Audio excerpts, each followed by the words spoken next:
கொடுக்கணுங்கிறதுல நம்ம கொஞ்சம் அக்கறையாக இருக்கணும். இன்றைக்கி நிறைய தின்பண்டங்கள் காமிச்சாங்க.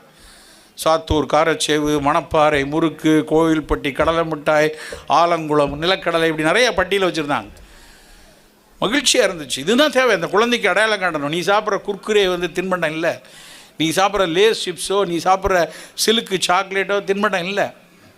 நீ வீட்டில் தின்பண்டங்களை, இந்த மாதிரியான மரபு தின்பண்டங்களை வீட்டில் செய்யணும்.